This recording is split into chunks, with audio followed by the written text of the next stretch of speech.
ඔයා දන්නවද පුංචි කණාමැදිරියෝ සමහර වෙලාවල් වලට මිනිස්සුන්ට අසීමාන්තිකව කැපකිරීම කරන්න ගියාම ඒ මිනිස්සු හිතනවා අපි ලාභ වෙනවා බාල වෙනවා කියලා. සමහර වෙලාවල් වලට ජීවිතය ඇතුළේදී අපිට කෙනෙක් හම්බුනාට පස්සේ එයා අපි අපේ හිතේ ඉන්න විදිහ නම් එයා අපිත් එක්ක අපේ ජීවිතේ කියන්නේ අපි හිතන්න පටන් පුරුදු වෙනවා ඒ මනුස්සයා අපිත් එක්ක ජීවිත කාලෙම අපිත් එක්ක ඉන්න ඕනි කියලා. අපි හිතන්න පුරුදු වෙනවා ඒ මනුස්සයා අපි ඒ මනුස්සයාගේ ළඟ ඉන්න ඕනි. ඒ මනුස්සයා අපේ ළඟ තියාගන්න අපි ගොඩක් දේවල් කරන්න ඕනි කියලා. ඉතින් අපි මුලින්ම බයක් ඇති කරගන්නවා මිනිස්සු ගැන. ඒ කියන්නේ ඒක වෙන්නේ මෙහෙමයි. අපි කෙනෙක්ව දැක්කට පස්සේ අපිට සැටිස් නම් අපේ හීනවල අපේ හිතේ අපේ කියන්නේ ප්‍රපංචයන් වල ඉන්න කෙනාට ගැලපෙනවා නම් අපේ හිතින් මවාගත්තු කෙනාට ගැලපෙනවා නම් කියන්නේ සමහර ගෑල් ළමයි ඉන්නවා. ඒ කියන්නේ ගෑල් ළමයි මවනවා රැවුල තියෙන උස මහත එහෙම නැත්නම් රැවුල කපපු හොඳට ඇඟපත තියෙන නැත්නම් කෙට්ටු එහෙම කෙනෙක්. ඉතින් පිරිමි ළමයි හිතනවා කොණ්ඩේ දිග සමහරලාට ඩිම්පල් තියෙන සුදු බනිස් මූණක් වගේ මූණක් තියෙන. ඒ වගේ අර මොකක්ද අපි කියන්නේ ඒකට අපි හිතන කෙනාම අපේ ජීවිතේට හම්බුනාට පස්සේ අපි අන්න එතනම බයක් ඇති කරගන්නවා. මෙයාව මට නැති කරගන්න බෑ කියලා. අන්න එතන තමයි අපි ජීවිතේ වරද්ද ගන්න තැන. මෙයාව මට නැති කරගන්න බෑ කියන දේ ඔලුවට ආපු ගමන් අපි මොකද කරන්නේ? අපි people pleaser කියන මෝඩ් එකට එනවා. අපි එතන ඇක්ටිව් කරගන්නවා. ඒ කොහොමද? මෙයාව මට නැති කරගන්න බෑ. මෙයාව මගේ ළඟ තියාගන්න නම් මම අසීමාන්තිකව දේවල් මෙයාට දෙන්න ඕනි. මෙයා කැමති විදිහ දේවල් දෙන්න ඕනි. මෙයාගේ හිත රිද්දන්න හොඳ නැහැ. මෙයාට පුළුවන් තරම් දේවල් දෙන්න ඕනි. මෙයා ආස දේවල්, මෙයාට නැති දේවල්, මෙයා බලාපොරොත්තුෙන් ඉන්න දේවල්, මෙයාගේ විශ් ලිස්ට් එකේ තියෙන දේවල් මේ හැම දෙයක්ම මෙයාට ලං කරලා දෙන්න ඕනි. එතකොට මොකද වෙන්නේ? අපි පටන් ගත්ත දවසේ ඉඳන් එයා අපිත් එක්ක කතා කරන පළවෙනි තප්පරේ ඉඳන් පළවෙනි වචනේ ඉඳන් අපි try කරනවා එයා ආස කරන විදිහ කෙනෙක් එයාගේ හිත ඇතුලේ අපි නිර්මාණය කරන්න. දැන් අපි already ආසයි. හැබැයි එයාගේ ආසාව දන්නේ නැති හින්දා එයාගේ කැමැත්ත දන්නේ නැති හින්දා අපි try කරනවා ගිහිල්ලා එයාගේ ලෝකයේ ඇතුලේ අපි priority list එකට එන්න. එයාගේ ලෝකයේ ඇතුලේ හැම තැනකම හැම දෙයකින්ම අංක 1 අපි වෙන්න. එතකොට අපි මොකද කරන්නේ? අපි ආස දේවල් ගිහින් දෙනවා. අපි එයා කැමති විදිහට ඉන්නවා. එයා ආසයි නම් 365 දවසෙම ෆෝන් එකේ ඉන්න, පැය 24ම ෆෝන් එකේ ඉන්න.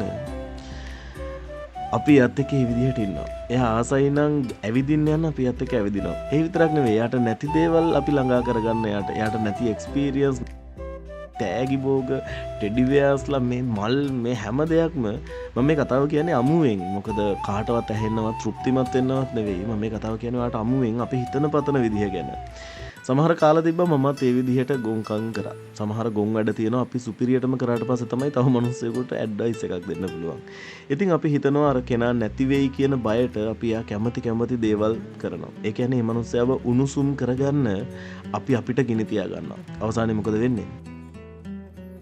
අවසානයේදී මොකද වෙන්නේ කියන කාරණාව කතා කරන කලින් මේ විදිහට ඉස්සරහට යනවා. ඉතින් මේ විදිහට ඉස්සරහට යනකොට ඔන්න අපි කැපකිරීම කරනවා, අපි ආදරය කරනවා, අපි ඇටැච් වෙලා ඉන්නවා. මෙන්න මෙතනදී අපිට වරදිනවා මේක ආදරය කියලා හිතාගෙන අපි ඇටැච් වෙන එක කරනවා. ඇටැච්මන්ට් එකක්. ඇටැච්මන්ට් එකක් සහ ආදරය කියන්නේ දෙකක්. ඔයා කෙනෙක්ට කියලා තියෙනවද මට ඔයා නැතුව බෑ. මට ඔයා නැතුව ජීවත් වෙන්න බෑ. එහෙම කියද්දී ඔයාට ෆීල් වෙන්නේ ඔයාට දැනෙන්නේ ඇත්තටම ඔයා එයාට ආදරය කියලා. හැබැයි ඇත්ත තමයි ඇත්ත ඊට වඩා භයානකයි. ඇත්ත තමයි ඒක ආදරය නෙවෙයි. ඒක ආදරය නෙවෙයි. ඒක තමයි ඇටැච්මන්ට් එකක් කියන්නේ. මටත් එක කාලයක් තිබ්බා මම හිතුවේ ආදරය කරනවා කියලා. ඇත්තටම මිනිසුන්ට ඇටැච් වෙලා හිටියා. නික යාළුවෙක් වෙන්න පුළුවන්, ආදරය කරන කෙනා වෙන්න පුළුවන්. අපිට ආදරය කරන ගුරුවරු වෙන්න පුළුවන්, ඕනෙම කෙනෙක් වෙන්න පුළුවන්. ඇටැච්මන්ට් එක සහ සම්බන්ධතාවය කියන්නේ දෙකක්.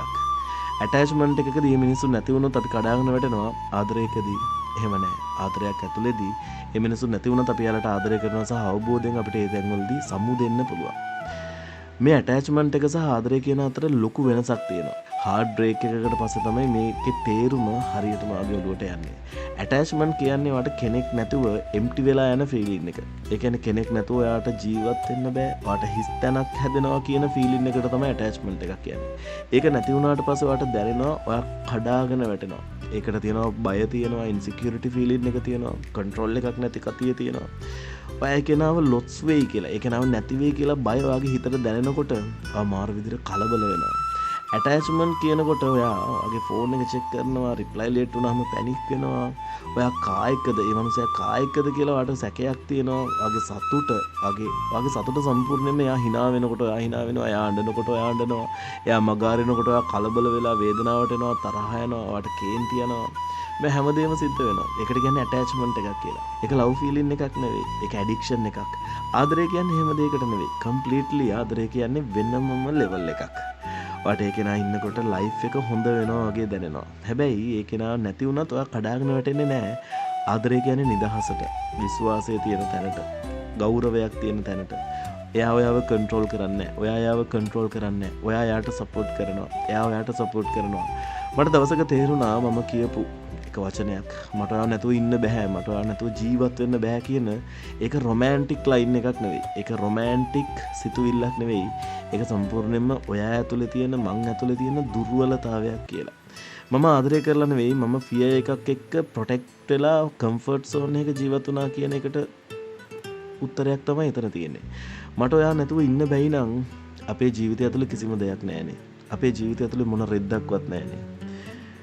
අපිට තව කෙනෙක් නැතුව ඉන්න බැයි නම් අපි ඒ සේරම අනිත් මනුස්සයාට ඉන්වෙස්ට් කරලානේ. අනිත් මනුස්සයාගේ සතුටට, හිනාවට තව මනුස්ස අපිට කන්ට්‍රෝල් කරන්න බැරි. අපේ කන්ට්‍රෝල් එකෙන් එහා තියෙන මනුස්සයෙක් වෙනුවෙන් අපි ඉන්වෙස්ට් කරලානේ. ඇයි කොහොමද එහෙම වෙන්නේ? ආදරය කියන්නේ අපිට සතුට ගේන දෙයකට, ගොඩනගා ගැනීම කරන දෙයකට. හැබැයි අපිට ඔයා නැතුව මට ඉන්න බෑ කියන එක ඇතුලේ තියෙන්නේ අපි ඇතුලේ කිසිම දෙයක් නැහැ. අපි ජීවත් වෙන්නේ අනිත් මනුස්සයා හින්දා. ඒක හරියට තරහ වෙන්න එපා මේ උදාහරණේ ගන්නවට. මැක්කෙක්ට බල්ලෙක් නැතුව ඉන්න බෑ වගේ. මැක්කෙක්ට ලේවුරා බොන්න, ගමනක් යන්න, එයාගේ පැවැත්ම පවත්ව ගන්න තව බල්ලෙක් ඕනි වෙනවා වගේ, පරපෝෂිතෙක් වගේ. ඔයා ආදරය කියන්නේ පරපෝෂිතෙක්ට නෙවෙයි. ආදරය කියන්නේ නිදහස, ෆ්‍රීඩම් එක, ලොයල්ටි ගතිය දෙන්නත් එකට එකතු වෙලා අත් එක අල්ලගෙන සුසානේ වෙනකම් වැඟිල්ලේ එල්ලිලා ඉස්සරහට යන එක. හැබැයි මට ඔයා නැතුව ඉන්න බෑ කියන එකේ තේරුම තමයි ඔයා වෙනුවෙන් කිසි දෙයක් කළා නෑ. ඔයා ඔයාට ආදරය කළත් නෑ. ඔයා වෙනුවෙන් මොනම රෙද්දක්වත් කළා නෑ. ලව් සහ ඇටැච්මන්ට්. මට ඔයා නැතුව ඉන්න බෑ. මෙන්න මේ වචන තුනෙන් මට ඔයා නැතුව ඉන්න බෑ. මෙන්න මේ වචන පහෙන් ලව් සහ ඇටැච්මන්ට් අතර වෙනස කියන්න පුළුවන්. මට ඔයා නැතුව ඉන්න බෑ. මට ඔයා නැතුව ඉන්න පුළුවන් කියන එකෙන් මට ඔයා නැතුව උනත් ඉන්න පුළුවන්. මලකට ආදරය කරන්න, මලක සුවඳ බලන්න, ඒ මල කඩා ගන්න ඕනි නෑ. මට ඔයා නැතුවත් ඉන්න පුළුවන්. හැබැයි ඔයා හිටියොත් තව හොඳට අපිට ජීවත් වෙන්න පුළුවන් කියන කාරණාවයි මට ඔයා නැතුව ඉන්න බෑ. මම ඔයා නැතුව හිටියොත් මං විනාශ වෙයි කියන්නේ. ඔයා තමයි මගේ හැමදේම. ඔයා තමයි මාව පුෂ් කරන්නේ. ඔයා තමයි මාව ඉස්සරහට ගෙනියන්නේ. ඔයා හිටියොත් තමයි මම ඉන්නේ. ඔයා තමයි මට වියදම් කරන්නේ. ඔයා තමයි මගේ සතුට. ඒක හරියට රූකඩයක් වගේ, පරණැලක් වගේ. ඉතින් ඔයාම කල්පනා කරලා බලන්න. ඉතින් මම කාලයක් කල්පනා කරා, මම අවබෝධ කරගත්තා. ඉතින් ඔයත් කල්පනා කරලා බලන්න ලව් සහ ඇටැච්මන්ට් අතර වෙනස කියවෙන මෙන්න මේ වචන පහක පේලිය.